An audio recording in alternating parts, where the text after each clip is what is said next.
Well, hello viewers. This is the desktop review of the all-new Glock 41 Generation 4. Bunch of my buddies that have shot this gun with me have sort of decided to name it the Super Glock, and I think with good reason. So let's go ahead and begin the review. First things first, we're going to go ahead and safety check the gun, make sure that all is good.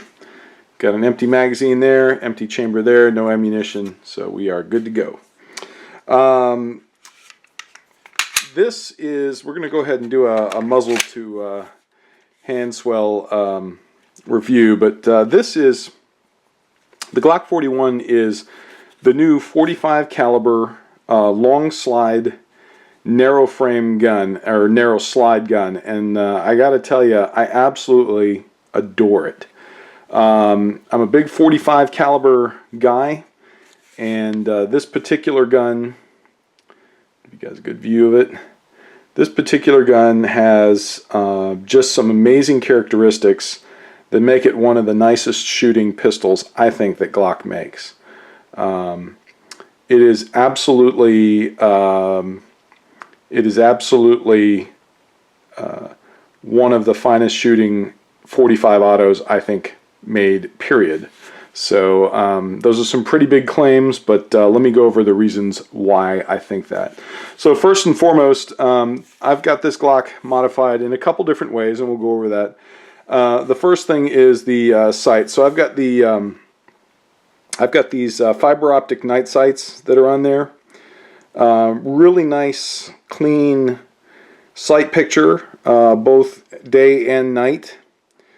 I was a little skeptical at first just because of their size. You know, with the fiber optics, they tend to be pretty big. I think they're made by Ameriglo, but I adore them now. They are fantastic with that long sight radius and the real clear dots. When you're shooting in bright daylight, they absolutely pop, and at nighttime they are as bright as any Trijicon or any other type of night sight you've ever had. So I highly recommend them. Nice steel construction, very sturdy. I was a little afraid initially that this might get banged up or something, but it has not. Biggest difference between this gun and the regular Glock 21, and I've got a Glock 21 here to kind of compare, is let's get in here real quick, is the width of the slide. So the Glock 41, this one right here, the one on the right, has the same slide width as a standard Glock 17 or Glock Model 22. The one on the left here, the Glock Model 21, has a much chunkier slide, and so I know it's not a lot, but you definitely do feel the difference, both when you manipulate it and when you are trying to find holsters and whatnot for it. So this is now the size of a standard full-size Glock pistol. A couple of the other modifications that I have made to the gun. Number one, when I purchased this one, and I bought this on the Glock, the blue box. That's a mouthful. The blue box purchase, so it's the law enforcement purchase. It had a very heavy trigger in it. I think it had I want to say it had at least an 8-pound trigger on it. I've since swapped that out for a 3.5-pound trigger, and we modified the plunger and a couple of things. So now it has, I'm going to dry fire the gun here, but it has a very, very nice, crisp trigger pull. And as you can see here, very nice, short, crisp reset, and just a beautiful, beautiful trigger pull. So absolutely clean that up, and it is one of the better triggers that I've ever felt. Plenty of parts available. The other thing I did is I put the extended slide catch on there, just to more easily manipulate both the slide catch and the release of it. Being a Gen 4, it does have the larger ambidextrous mag release button, and I do like this actually. Initially I was a little concerned just because it's so big, but your hand rides right over the top of it. It never actually, it's a very positive actuation, and that's pretty neat. Gen 4 texturing on there, which I do like.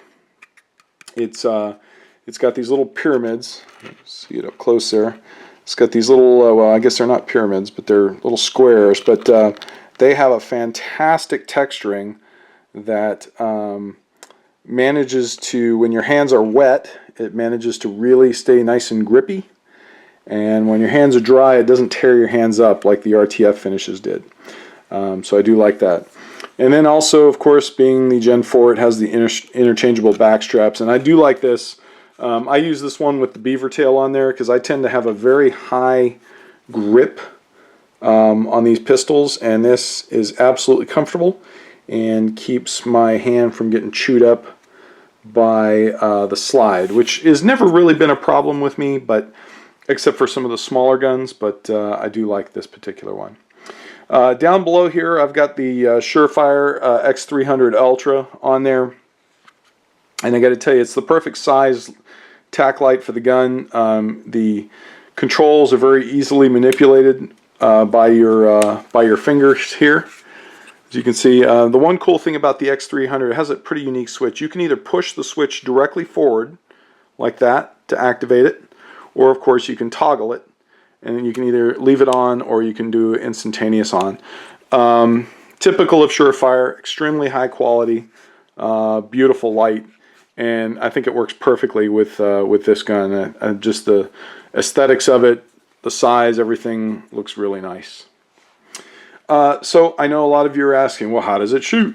Well, I will tell you that this particular Glock pistol, in my opinion, is probably one of the nicest shooting Glock pistols there is. It has the Gen 4 dual recoil spring,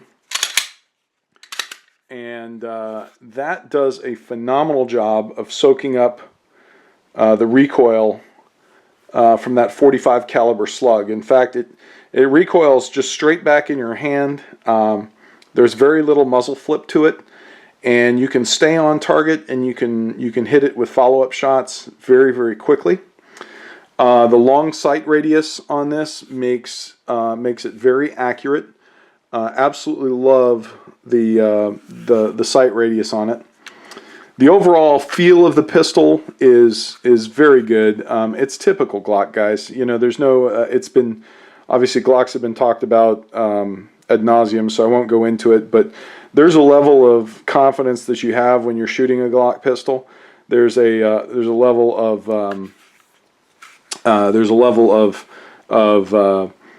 confidence that even a novice shooter can have with a Glock pistol. And so I highly recommend if you are in the market for a .45 auto pistol, to consider the Glock 41. I've always been a Glock 21 fan. I think the biggest thing about the 21 that always used to annoy me was how thick and chunky the gun was. Overall, it was a great shooting gun. It was just a little too thick for my tastes. They've solved it with this gun. Now, a couple of issues. One issue is you can pull this light off here. One issue that I've had with the gun is finding holsters for it, specific holsters. They are coming out, but because of the length of the gun, it's kind of tough to find any type of a sort of, let's call it a semi-concealment holster. Now, with that being said, I've got several holsters that were made for a Glock 22 that this fits in. The only problem is the bottom of the muzzle sticks out the bottom of the holster. No big deal, really. It is probably too big of a pistol to carry as a concealed weapon. I wouldn't do that, but it is a fantastic shooting. It is a fantastic shooting gun. It's probably the size of a full-size 1911 as far as slide length is concerned and all that. So, but one sweet shooting gun, and I absolutely love it. I put the Super Glock thing on there because it really does. If you look at all the different Glock pistols, this is probably one that's is as close to the close to that Super Glock moniker as possible. This other one that I've got here, and we're going to do a review on this one later. This is my old Super Glock. This is a Glock 21 with a threaded barrel and the tall sights, but we'll talk about this one some other time. Anyway, if you like the review or like the gun, please don't forget to give me a thumbs up. If you have any questions or comments, please put them in the comment section below. I'd be happy to answer them for you.